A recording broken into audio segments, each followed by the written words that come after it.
The city of Chicago glimmered beneath the steel-gray morning sky as Daniel Hayes stepped out of the subway and walked toward the tall glass building that carried his dreams inside it. He had been part of this finance company since the first day when the office was nothing more than 3 desks, a cracked coffee maker, and a handful of sleepless nights. He had built the models that convinced investors to believe in them. He had worked weekends and holidays because he believed in the vision that hard work and loyalty could still mean something in the corporate world. Every floor of the building felt like a part of his own soul. The echo of his shoes against the marble tiles carried memories of late-night meetings, laughter over cheap pizza, and the pride of watching quarterly reports turn from red to shining green. For Daniel, this company was not just a job, it was his life story. His boss, Richard Hale, was the kind of man people followed easily. Charming, confident, and always smiling in front of cameras, Richard had founded Hale Financial 20 years ago with little more than an idea and Daniel's determination beside him. Daniel was not just an employee, he was the man who made the company grow when others wanted to quit. He trained new analysts, handled angry clients, and fixed deals that seemed doomed. Everyone in the office knew he was the heart of the company, even if his name was never on the front door. But everything changed the day Richard's son Nathan returned from college. Nathan was young, sharp-dressed, and full of theories about disruption and modern markets. He carried himself with the easy arrogance of someone who had never failed. Richard adored his son and wanted him to take over someday, but Daniel believed that someday was still far away. Weeks turned into months and Daniel started noticing shifts. Meetings were moved without him. Decisions were made behind closed doors. Nathan's name began appearing on reports that Daniel had written himself. Rumors floated quietly through the office that big changes were coming. One Friday afternoon, Richard called Daniel into his office. The air felt heavy, the blinds half closed, letting thin lines of light fall across the floor. Richard's desk was almost empty except for one brown envelope. Daniel sat down, his heart pounding with the quiet dread of someone who already knew the answer. Richard said, "Daniel, you have been the foundation of this company and I will never forget what you have done, but the board feels we need new leadership, a younger perspective. Nathan will be stepping in as managing director." The words sliced through Daniel like cold wind. He tried to speak but no words came. Richard kept talking about transitions and gratitude, but Daniel could not hear anything beyond the hollow echo of betrayal. After 15 years of loyalty, he was being replaced not because he failed but because bloodline mattered more than backbone. He stood slowly and nodded. There was no anger in his voice, only a quiet disbelief. "I understand, sir. Thank you for the opportunity." He shook Richard's hand one last time, feeling the weight of finality in the gesture. When Daniel stepped outside the building that evening, the city lights blurred in his eyes. He had always believed that effort built destiny, but now destiny had been rewritten by privilege. He walked aimlessly through the streets, passing bars filled with laughter and restaurants glowing with warmth, while his own world felt cold and small. That night he packed his office into a single box and left without saying goodbye. Days turned into weeks. Months into years. The world moved forward, but Daniel did not forget. He took a small consulting job at first, then began investing in small firms on the side. He learned the art of silence and the power of patience. He studied markets not just for profit but for revenge disguised as strategy. While Hale Financial grew under Nathan's flashy leadership, Daniel watched quietly. He knew their weaknesses better than anyone. He knew the patterns in their trades, the overconfidence in their risk models, the blind spots in their compliance. Every time the company expanded, Daniel found a way to buy a tiny share through shell firms scattered across the country. What began as a small spark of hurt slowly turned into a calm, relentless fire. Years passed and the skyline of Chicago changed, yet Daniel's focus remained steady as stone. Hale Financial grew louder with advertisements, brighter with awards, and emptier in its integrity. Nathan Hale became a regular guest on news channels, talking about innovation and risk management as if those were his personal inventions. Behind his expensive smile, though, numbers began to falter and trust started to slip. Daniel had seen it all coming.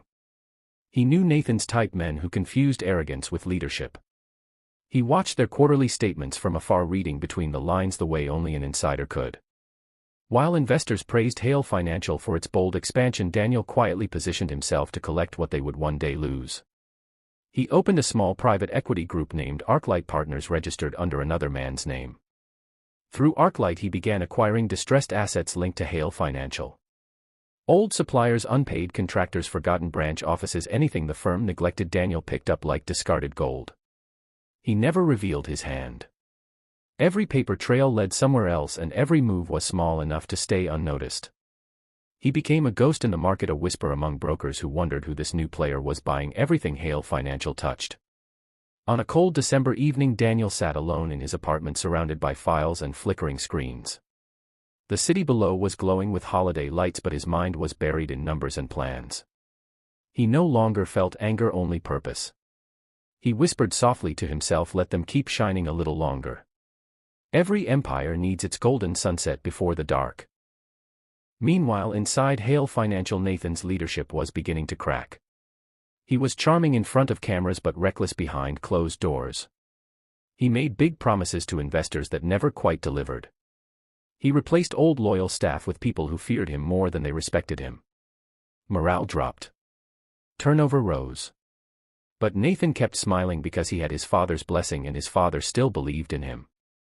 One afternoon, a financial journal published a small piece questioning Hale Financial's liquidity position. The article came from a subtle leak, one that Daniel had arranged months earlier through a contact in the media. It was only a whisper, but whispers in finance could grow into storms. By the next quarter, investors were nervous. Stock prices began to twitch. Nathan called emergency meetings, shouting at his analysts, demanding explanations. In those tense moments, the walls of the company Daniel built began to tremble. Richard Hale by then was older, tired of the noise, but still proud. He didn't see the invisible hand slowly closing around his creation. He invited Daniel once to a charity gala without realizing the irony.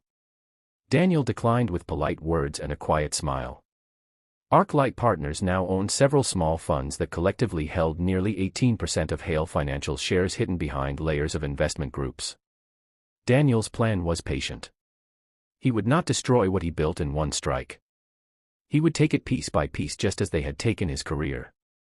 By the fifth year, ArcLight's network stretched beyond Chicago into New York and Los Angeles. Daniel rarely appeared in public. Most people who worked for him didn't even know who he was. He met only with a small circle of trusted partners, people who valued loyalty over fame. One of them was a woman named Claire Benton, a former analyst from Hale Financial who had also been pushed out during Nathan's rise. Claire was sharp, relentless, and loyal to Daniel in ways that went beyond professional respect. She handled negotiations, managed acquisitions, and became the face of ArcLight in the corporate world. To everyone, she was the mastermind behind the growing empire. Only she and Daniel knew the truth. One evening, as they sat overlooking the river, Claire said softly, "You could stop now, Daniel. You have enough. You proved your point." Daniel stared at the skyline where Hale Financial's logo still shone atop its tower. "Not yet," he said. "That building still carries my fingerprints. I want it back, not for pride but for peace." Claire understood and said nothing more. Time continued its quiet march. Nathan tried to save his company with flashy mergers that only deepened their debt. Market confidence eroded. Richard watched helplessly as his legacy started to crumble. And somewhere behind all of it, Daniel watched too, not with joy but with a cold calm that came from knowing fate had finally turned. The winter air hung heavy over Chicago as the year turned. Newspapers spoke of market corrections and unstable portfolios, and in the heart of the city, Hale Financial stood like a proud old ship taking on water but refusing to admit it. Nathan Hale still smiled for cameras, still shook hands at conferences, and still told his employees that the future was bright. Yet behind the glass walls, panic grew like a silent fog. Daniel Hayes had seen enough financial storms to know when the tide was about to turn. He sat in his office on the 42nd floor of a different building, a quiet space overlooking the same skyline that once belonged to his ambition. The city lights shimmered on the river, and in those reflections he saw memories of late nights and lost trust. He whispered to himself, "The balance sheet always tells the truth in the end." Through ArcLight Partners he began his final phase. It started with a quiet purchase of an old loan Hale Financial had used years ago to finance an expansion.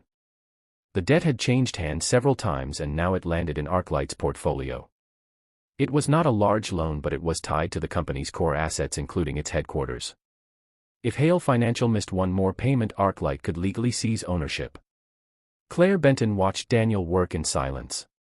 She admired his precision, the way he moved like a man who had already lived this moment 1,000 times in his mind. She said softly, "You could tell them who you are now. Let them see what they did." Daniel shook his head. "No. Revenge is cleaner when it has no witness. They will destroy themselves trying to fix what they broke." Weeks later, Hale Financial missed the payment. Lawyers moved quickly. Papers were filed. In the confusion, no one realized that the firm taking control of their building was the same quiet entity that had been circling them for years. Nathan raged against the newsrooms and legal teams, but nothing could stop the process. Within 3 months, ArcLight Partners owned the tower that carried Hale's name. When the staff arrived one morning, they found workers removing the company's sign from the front entrance. A new plaque went up: "Simple and Elegant ArcLight Partners." People whispered in confusion while Nathan shouted in disbelief, demanding explanations that no one could give. Richard Hale sat alone in his office watching the city outside. His hands trembled slightly as he read the transfer documents. He saw a name in small print, one that made his heart stop. Daniel Hayes. He leaned back in his chair, eyes closed as realization washed over him. Later that evening, he called Daniel. The phone rang twice before Daniel answered. Richard's voice was soft, almost broken. "You bought it, didn't you?" Daniel said, "Yes, I did." Richard sighed. "You could have destroyed us completely." Daniel's tone was calm like water over glass. "I never wanted to destroy it, Richard. I only wanted to own what I built." Richard was silent for a long moment. Then he said, "Nathan made mistakes, but I let it happen. I was supposed to be the leader." Daniel replied, "Leadership is not about age or name. It is about respect. I gave everything I had and you chose blood over loyalty. Now I have what's left." Richard said quietly, "What will you do with it?" Daniel paused before answering. "I will rebuild it. Not for vengeance, but for the people who worked honestly and were forgotten. Let Nathan keep his pride. I will take the company." When the call ended, Daniel sat back and looked at the night sky. The building that once rejected him now belonged to him in every legal sense.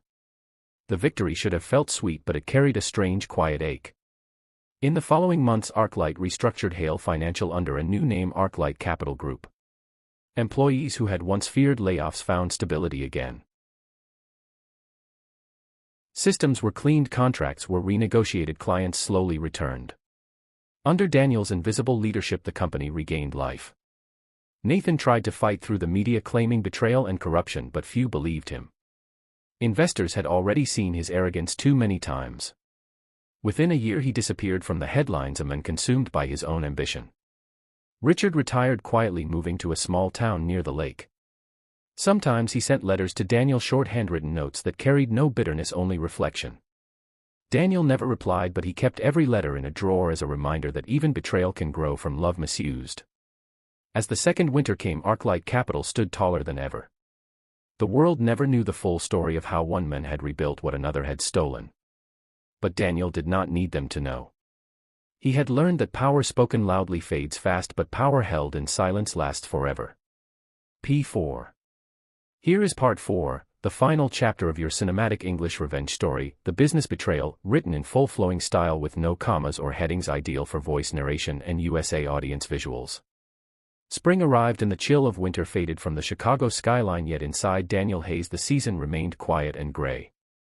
Success had returned to him, wealth had followed him, respect had whispered back through the doors that once shut in his face, but something deeper still waited unspoken. He had taken back the company he built, reclaimed its power and reshaped its destiny, but revenge had not brought the peace he once imagined.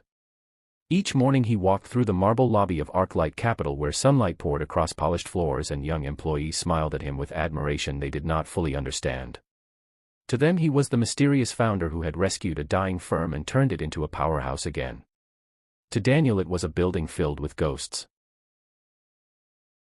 One afternoon Claire Benton entered his office holding a thin folder. Her face carried that rare look between pride and concern. She said softly, "Richard Hale passed away this morning. He had been sick for months. He asked me to give you this before the end." She placed the envelope on his desk and left without another word. Daniel sat there staring at it for a long moment. The sounds of the office faded until all he could hear was the distant hum of the city. Slowly he opened the envelope. Inside was a single page written in Richard's handwriting. It said, "Daniel, I know what I took from you, and I have lived every day seeing the cost of my choices. You were always the true builder of this company, and I pray that one day you will forgive, not for my sake but for your own. Remember, what we started was built on trust, not power. Do not let that die again." Daniel folded the letter and closed his eyes. For a moment the years melted away and he saw the young version of himself sitting beside Richard in that small rented office filled with paper coffee cups and hope. He whispered to the empty room, "Maybe we both built this from the same dream after all." Weeks passed and Nathan Hale returned to Chicago for his father's memorial. The service was small, held in a quiet church near the river. Daniel stood in the back away from everyone watching as Nathan delivered a short, hesitant eulogy. The arrogance was gone from his voice, replaced by something fragile and human. After the service, Nathan saw Daniel near the door. He froze, unsure whether to speak, but Daniel walked toward him slowly. There was no hatred in his eyes, only stillness. Nathan said, "I suppose you came to see how far I fell." Daniel shook his head. "I came to see your father off. The rest does not matter anymore." Nathan looked down. "You took everything." Daniel answered quietly, "No, Nathan, I only took what was mine. You still have a chance to build something of your own if you stop chasing his shadow." For a long moment they stood there, surrounded by the sound of footsteps and soft voices.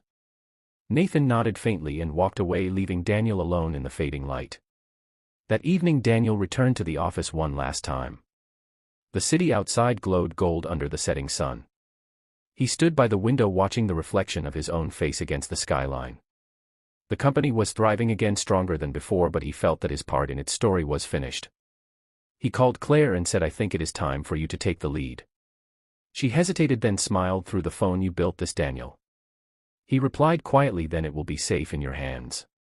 I have other things to build now." The next morning Daniel Hayes resigned as CEO of ArcLight Capital. The news surprised the markets, but he offered no interviews, no statements, no farewell speeches.